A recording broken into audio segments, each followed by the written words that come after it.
Break के बाद आपका स्वागत है। चलिए अब देखते हैं 5 मिनट में 25 खबरें। देश में जानलेवा कोरोना वायरस का खतरनाक वेरिएंट ओमिक्रॉन अब तेजी से पैर पसार रहा है। देश में अब तक इस वेरिएंट से 438 लोग संक्रमित हो चुके हैं। कोरोना से कोटा में एक मरीज की मौत हो गई। आज प्रदेश भर में 45 नए केस सामने आए। अब प्रदेश में एक्टिव केसों की संख्या 271 हो गई। मुंबई के दादर इलाके में एक पैथ लैब के 12 कर्मचारी कोरोना पॉजिटिव पाए गए हैं। सूचना के बाद बीएमसी ने एहतियातन पैथ लैब के ऑफिस को सील कर दिया है। साथ ही पॉजिटिव पाए गए कर्मचारियों को होम क्वारंटीन किया गया। अयोध्या विवाद को लेकर कांग्रेस नेता दिग्विजय सिंह ने बीजेपी पर बड़ा हमला बोला है। दिग्विजय सिंह ने कहा कि राम मंदिर में चंदे का धंधा हो रहा है। पंजाब में 32 किसान संगठनों में से 22 संगठनों ने चुनाव लड़ने का ऐलान किया है। 22 संगठनों ने पंजाब संयुक्त समाज मोर्चा नाम से पार्टी बनाई है। किसानों की यह पार्टी पंजाब के सभी 117 सीटों पर आगामी विधानसभा चुनाव में उतरेगी। प्रधानमंत्री नरेंद्र मोदी ने आज गुजरात के कच्छ में गुरुद्वारा लखपत साहिब में गुरु नानक देव जी के गुरुपर्व समारोह को वीडियो कॉन्फ्रेंसिंग के जरिए संबोधित किया। पीएम मोदी ने कहा कि गुरुद्वारा लखपत साहिब समय की हर गति का साक्षी रहा है। 3 कृषि कानूनों को लेकर केंद्रीय मंत्री नरेंद्र सिंह तोमर ने फिर विवादित बयान देकर राजनीतिक बहस तेज कर दी है। नागपुर में तोमर ने कहा कि हम फिर से नए सिरे से कृषि कानूनों को लेकर आएंगे। कांग्रेस नेता रणदीप सुरजेवाला ने कृषि मंत्री नरेंद्र सिंह तोमर के बयान पर प्रतिक्रिया देते हुए सरकार पर हमला बोला है। उन्होंने ट्वीट के जरिए आरोप लगाते हुए कहा कि किसान विरोधी षड्यंत्र का पर्दाफाश, चुनाव के बाद किसानों पर फिर वार होगा।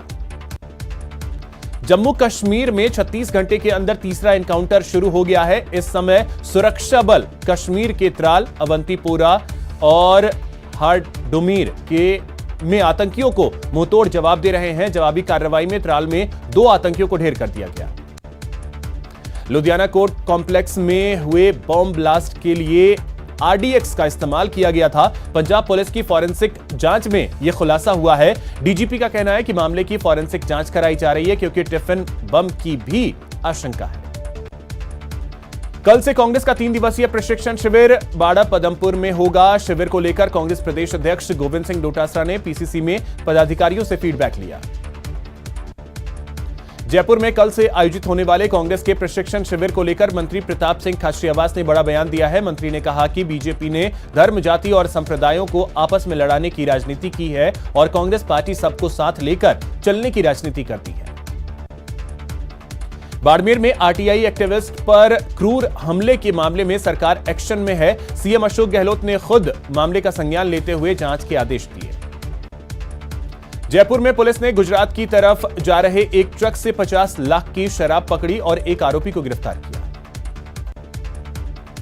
जयपुर में ब्लैक मनी की आशंका के चलते 2 कारोबारियों के ठिकानों पर आयकर विभाग ने रेड की। दोनों कारोबारियों के जयपुर, मुंबई, हरिद्वार समेत कई ठिकानों पर रेड में अब तक 350 करोड़ रुपए से ज्यादा की अघोषित संपत्तियों के दस्तावेज मिले हैं। बीकानेर के महाजन में ऊंट गाड़ी पर ट्रेलर पलटने से एक ही परिवार के 3 लोगों की मौत हो गई। पति, पत्नी और बच्चे की दबने से मौत हो गई। एक घायल बच्ची को बीकानेर रेफर किया गया।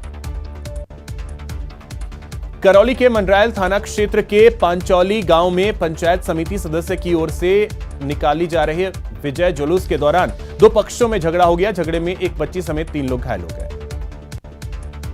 रीट 2021 के अभ्यर्थी पद 31,000 से बढ़ाकर 50,000 करने की मांग को लेकर पिछले 2 महीने से शहीद स्मारक जयपुर पर धरना दे रहे हैं। अब 3 बेरोजगार अभ्यर्थी आमरण अनशन पर बैठे हैं। आज उनका तीसरा दिन है। उनकी तबीयत में लगातार गिरावट आ रही है। पूर्व प्रधानमंत्री अटल बिहारी वाजपेयी की जयंती के मौके पर प्रधानमंत्री नरेंद्र मोदी ने सदैव अटल स्मृति स्थल पर जाकर उन्हें श्रद्धांजलि दी।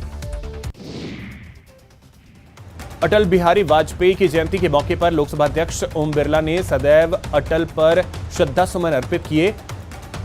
उन्होंने अटल जी को याद करते हुए कहा कि वाजपेयी जी महान सपूत थे। अमेरिका की अंतरिक्ष एजेंसी नासा ने जेम्स वेब स्पेस टेलीस्कोप को सफलतापूर्वक लॉन्च कर दिया है। इस काम में यूरोपियन स्पेस एजेंसी ने नासा की मदद की।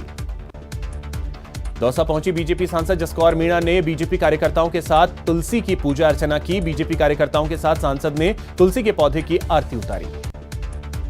सुर्खियों में रहने वाली नुसरत जहां ने इंस्टाग्राम पर बेटे की एक क्यूट सी फोटो पोस्ट की है, जिसमें वो छोटे से सेंटा क्लॉज के साथ दिखाई दे रहे हैं।